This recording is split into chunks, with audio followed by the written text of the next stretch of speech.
Assalamualaikum warahmatullahi wabarakatuh. Semoga teman-teman semua dalam keadaan sehat walafiat. Perkenalkan, nama saya Iga Pembayun.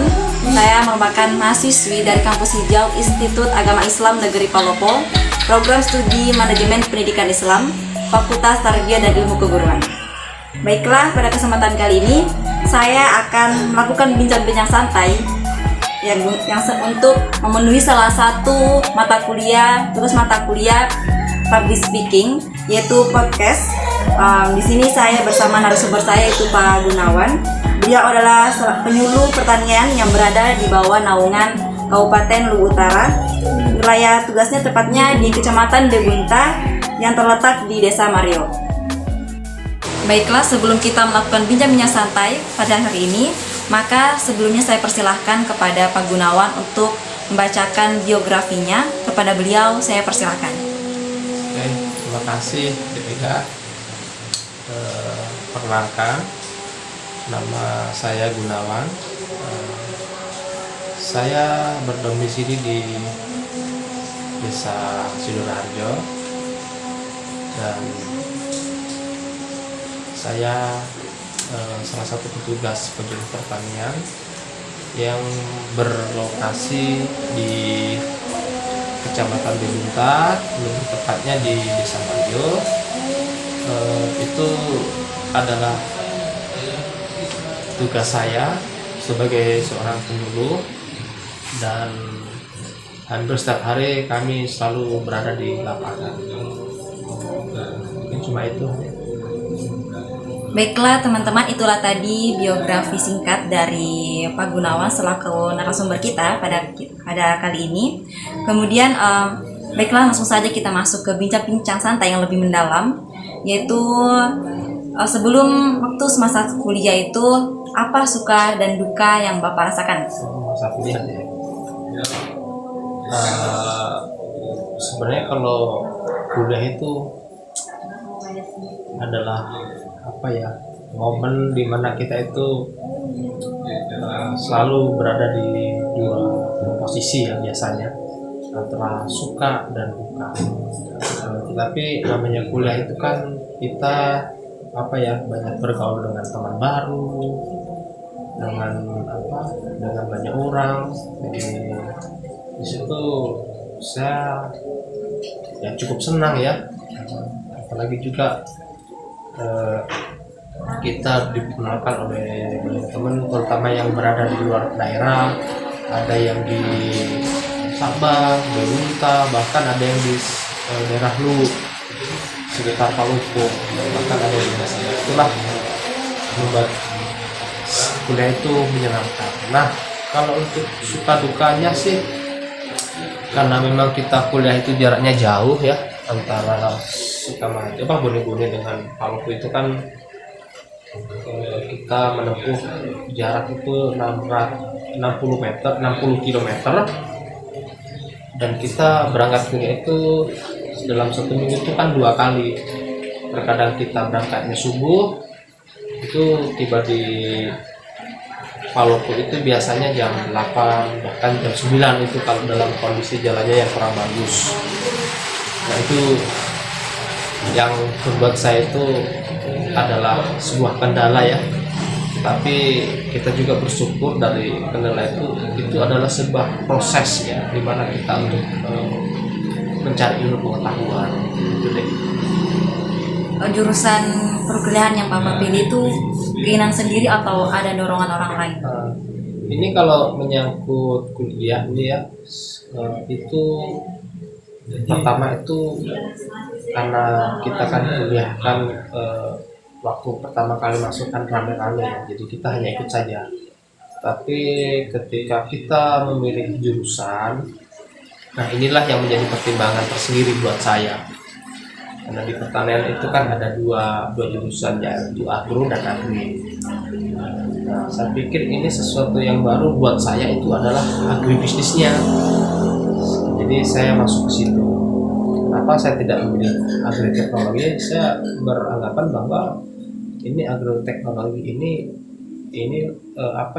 saya rasa sesuatu yang lumrah di tingkat petani, karena sebagian besar keluarga saya petani, dan orang tua, saudara, keluarga itu lebih berkecimpung di pertanian secara langsung. Tapi dari segi ekonomi bisnisnya, inilah yang sebagian besar saudara-saudara saya yang berkecimpung di dunia pertanian masih belum mengetahui itu. Sebelum memasuki masa kerja ya Pak, pasti kan kita melalui proses-proses, kemudian masuk ke balai penyuluhan. Bagaimana proses Anda bisa masuk ke kantor balai penyuluhan? Awal mulanya sih ketika saya masuk ke balai penyuluhan atau ke PPL, itu kan sebenarnya saya sudah berdinas lama di dinas PU. Nah, yang membuat saya pindah ke pertanian itu adalah salah satu saya ingin sesuatu tantangan yang baru. Jadi dan juga kebetulan saya didukung dengan ijazah saya adalah S1 ya, makanya saya pilih. Saya ingin mencoba pekerjaan baru itu seperti apa sih, karena saya berpikir alangkah bagusnya kalau kita belajar sesuatu yang baru, itu lebih menantang. Dari pola pemikiran seperti itulah saya masuk ke dunia pertanian.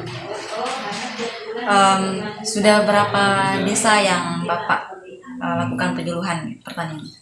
Kalau untuk desa, untuk saat ini baru 2 desa deh ya, yaitu Desa Mario dan Desa Palandan. Kalau untuk Desa Palandan sendiri, saya melakukan penyuluhan belum sekitar berapa bulan ya, kayak sekitar 6 bulan lah. Setelah itu saya pindah ke Mario. Apa saja kendala-kendala yang Bapak alami selama melakukan penyuluhan?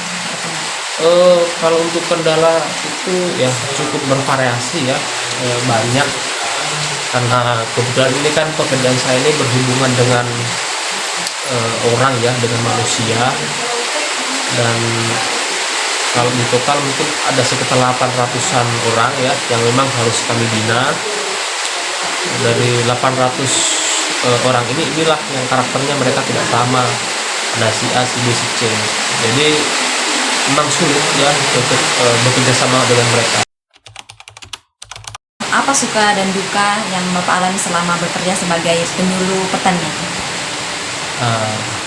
Kalau ini yang sukanya dulu atau dukanya dulu? Sukanya. Ya, yang sukanya sih kita banyak bertemu dengan banyak orang-orang baru. Dengan semakin banyaknya bertemu dengan orang-orang baru, semakin banyak bertemu dengan orang, itu secara tidak langsung itu menambah wawasan kita ya, menambah silaturahmi kita, terus ya banyak teman itu. Jadi tiap hari kalau kita keluar itu apa ya, sama halnya kita mendekatkan dengan tali silaturahmi dengan orang-orang baru gitu. Nah, kalau yang tidak sukanya ini ya cukup bervariasi juga ya, karena memang jumlah kelompok tani yang berada di binaan saya itu ada sekitar 32 kelompok, masing-masing dalam satu kelompok itu 30 orang. Nah, dari ke-30 orang itu memang memiliki karakter yang berbeda-beda, ada yang ini, ada yang itu, ada yang itu. Nah, ketika perbedaan ini coba ingin kita satukan, banyak sekali tantangan yang terjadi. Yang A si maunya begini, yang si B maunya begini. Nah, ini juga salah satu kendala ya, karena memang kita sadar bahwa itu adalah kunci dasarnya manusia, bahwa manusia itu memiliki karakter yang berbeda-beda, dan kita tidak bisa memaksa harus ini harus begitu, karena tujuan kami adalah ingin membentuk pola pikir petani itu supaya mandiri sendiri. Jadi saya tidak harus mendikte seperti ini gitu. Itu yang membuat kita sulit ya. Yang terakhir yaitu coba berikan pesan-pesan atau nasihat untuk para anak remaja saat ini yang lebih banyak mengenal sosial media atau kekini-kinian. Nah, ini untuk adik-adik yang mengenal dunia digital ya. Kan sekarang kan kita masuk era 6.0. Maaf, bukan 6.0. 4.0. Mungkin di era yang sekarang ini sudah modern, teknologi yang kita gunakan terutama sosial media itu harus bermanfaat buat lingkungan sekitar kita. Bisa kita jadikan sebagai media silaturahmi, bisa kita jadikan media tuh ya bermacam-macam lah, karena harapan saya jauhi narkoba dan berbuatlah sesuatu yang inovatif untuk generasi ke depan, apalagi di era 4.0 ini. Kalau kita tidak melakukan apa-apa atau hanya sekedar pengguna, saya yakin masa depan bangsa ini akan lambat bergerak, karena sekarang orang baku kejar ya. Saya rasa hanya itu saja deh. Mungkin demikianlah podcast kita pada hari ini, bincang-bincang santai. Terima kasih kepada Pak Gunawan yang telah menyempatkan untuk ingin berada dalam podcast saya. Terima kasih banyak. Ya, sama-sama. Mungkin hanya itu teman-teman. Itulah tadi podcast kita pada kali ini. Kurang lebihnya mohon dimaafkan. Wassalamualaikum warahmatullahi wabarakatuh.